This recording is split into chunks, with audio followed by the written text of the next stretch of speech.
Olá, pessoal. Voltei com mais um capítulo do livro O Natal Escondido, do Tim Keller. Dessa vez, a gente vai ver o quinto capítulo, que tem por nome A Fé de Maria.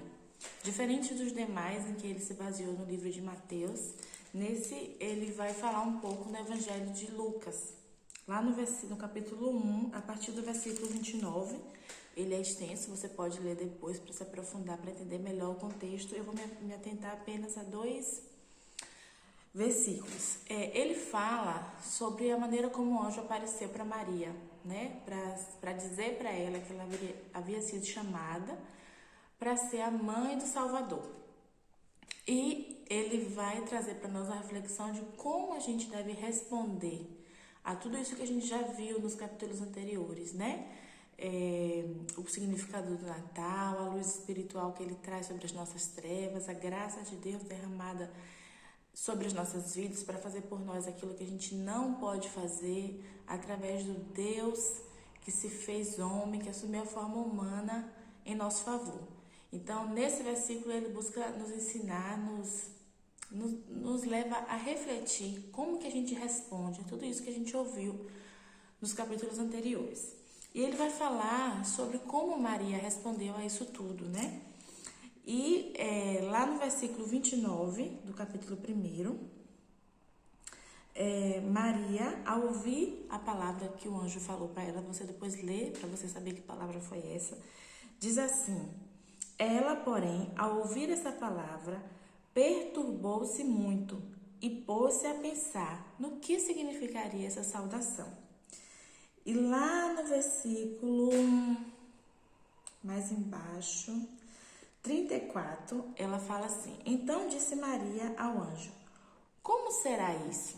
Pois não tenho relação com homem algum. Então aqui são dois pontos sobre como Maria reagiu a essa situação na vida dela.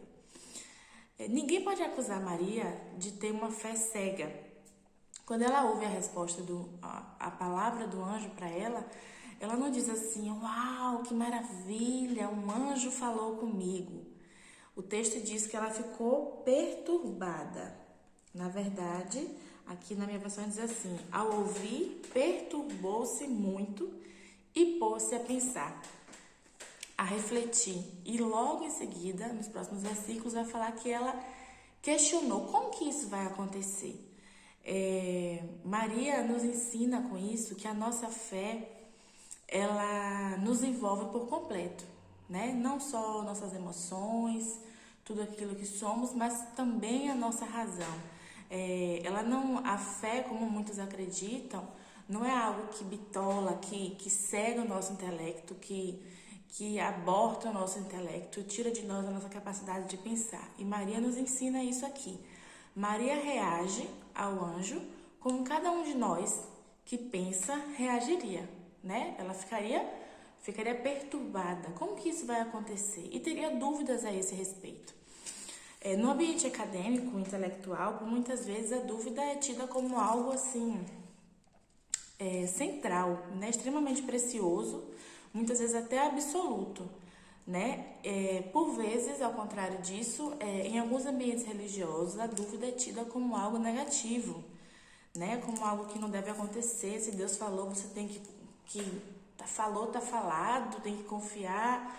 E não, a Bíblia ela não assume nem um papel, nem outro. A Bíblia não coloca a dúvida como centro, né, do conhecimento, como a fonte de todas as coisas. E também ela não diz que você não deve pensar, que você não deve ter dúvidas. Ela nos chama a um equilíbrio.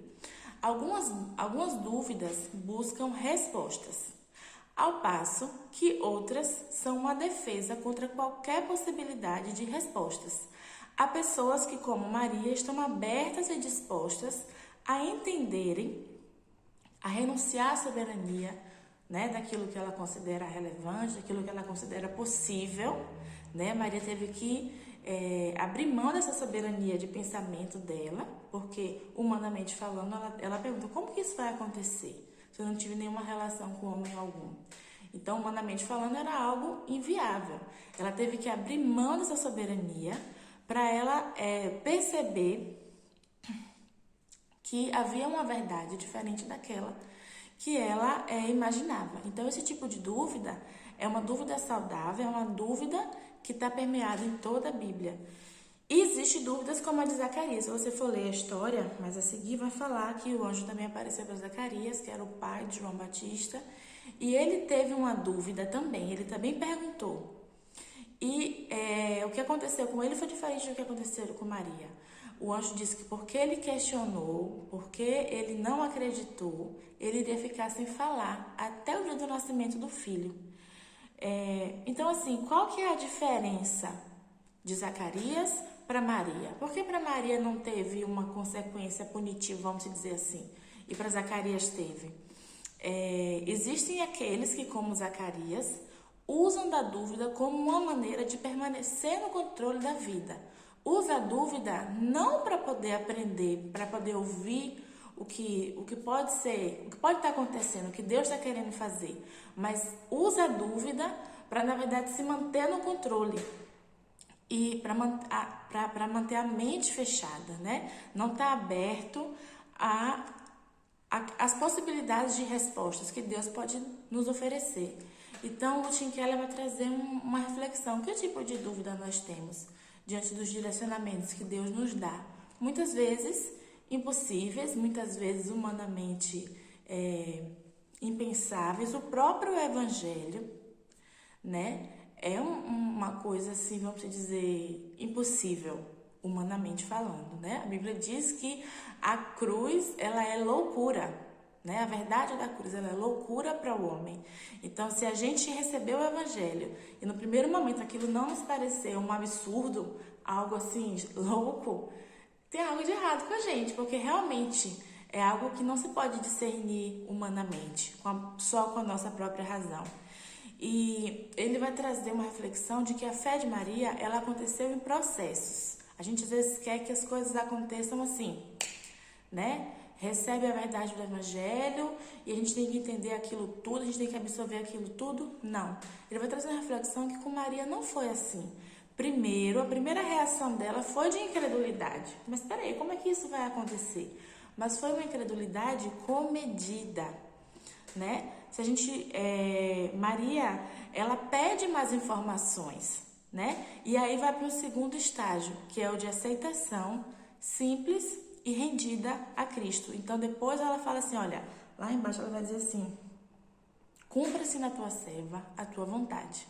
Mesmo que ela não estivesse entendendo, mesmo que ela não tivesse todo o cenário do que iria acontecer, mesmo que naquele momento as coisas não fizessem muito sentido para ela pôde dizer, cumpra-se na tua serva, segundo a tua vontade. Ela não falou assim, agora sim, tudo ficou claro, eu entendi o processo, eu entendi tudo que vai acontecer, não.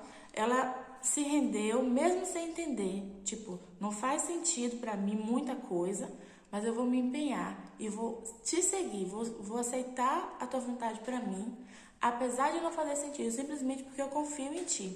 Às vezes é preciso fazer como Maria, submeter-se apenas e confiar, a despeito de nossos temores, de nossas reservas, de nossas inseguranças. Isso vai nos levar a mais um ponto à frente. E por fim, a gente vê que Maria, ela exerce a fé com o coração. Não ficou só na razão, né? Pensando como que isso vai ser e tentando buscar suas próprias respostas, não. No final, depois que ela confiou, mesmo sem entender tudo, ela falou, cumpra-se em mim, cumpra-se na tua serva, segundo a tua vontade. Ela se rendeu também com o coração. Ela rendeu sua mente, rendeu seu coração. E lá nos versículos 46 até o 56 vai ter um relato de um cântico que Maria entoou, né? E ela fala ali, a minha alma engrandece ao Senhor. Então não é mais uma questão de razão, de intelecto. É o ser dela que se rende. Maria foi pega por inteiro, não só o seu raciocínio, mas também todas as suas emoções, tudo o que ela era. Ela sabia o que isso iria trazer para ela dentro daquele contexto social. Ela sabia as implicações que isso ia ter na vida dela, na vida de José. Mas mesmo assim, Deus estava chamando ela para jogar fora as dúvidas que ela tinha, para estar aberta aos planos que ela tinha para a vida dela. E por causa da entrega que ela fez, do coração dela entregue, rendido e submisso, o mundo inteiro a conheceu. Embora essa não tenha sido a motivação dela, até porque ela não sabia tudo que iria acontecer, né? Se a gente se compromete totalmente com Deus, a gente pode ter certeza que Ele também se compromete totalmente conosco. Eu vou finalizar só com um exemplo que ele traz, que diz assim, uma historinha, que uma vez um rei saiu pelo seu povoado e para cumprimentar seus súditos. E ao passar por um vilarejo, ele viu um mendigo pedindo esmolas. Então, ele pediu que o mendigo desse algo a ele. Então, o mendigo tirou 3 grãozinhos de arroz e colocou na mão desse rei. Depois, o rei foi e deu a esmola que ele queria. E colocou dentro do prato que ele pediu esmola os 3 grãozinhos que ele lhe entregou. Só que eram grãos de ouro, não eram mais de arroz. Então, ele ficou espantado, né? E pensou, se eu soubesse, quisera eu ter lhe dado tudo. E é exatamente isso, Maria não sabia o que estaria por vir, ela sabia o preço que ela pagaria, talvez ela não tivesse nem a dimensão completa de como isso se daria. Mas ela entregou tudo, ela confiou tudo. E hoje ela se tornou um exemplo de mulher, de confiança em Deus, de rendição a Deus. E ela era apenas uma adolescente. Ela não tinha a visão toda do Evangelho. Quando ela aceitou, ela falou, cumpra-se na tua serva, segundo a tua vontade. Ela não sabia, ela não podia medir tudo que ela representaria na história da humanidade, sendo gerado nela, o Deus vivo, sendo encarnado dentro do corpo dela, aquele que seria o Salvador, não só dela, porque lá na frente ela fala, a minha alma engrandece ao Senhor, o meu espírito se alegra em Deus, o meu Salvador.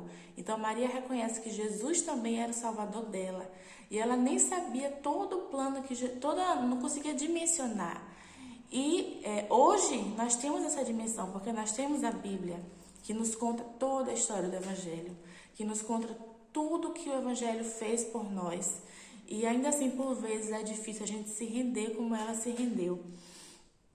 Então, que a gente não seja reprovado no teste que Maria, uma menininha, uma adolescente, né, com tantas dúvidas iniciais, mas ainda assim não ficou na dúvida, não ficou só no momento da dúvida. Ela confiou, ela sabia que quem falava com ela era o Deus de Israel, que ela sabia quem era esse Deus, né? Hoje também a gente sabe quem é esse Deus. Então que a gente não reprove nesse teste, com tantas informações que a gente tem, com tanto conhecimento sobre Deus que a gente tem, que Maria não tinha naquela época, assim, do Novo Testamento, né? Ela aponta um caminho para nós, e o caminho que ela aponta para nós é o caminho de confiança e de rendição. Que a gente possa, assim como ela, seguir esse caminho de fé que ela escolheu trilhar. Espero que você tenha gostado desse 5º capítulo. Faltam apenas 3 até o final desse livro. Um abraço e até mais.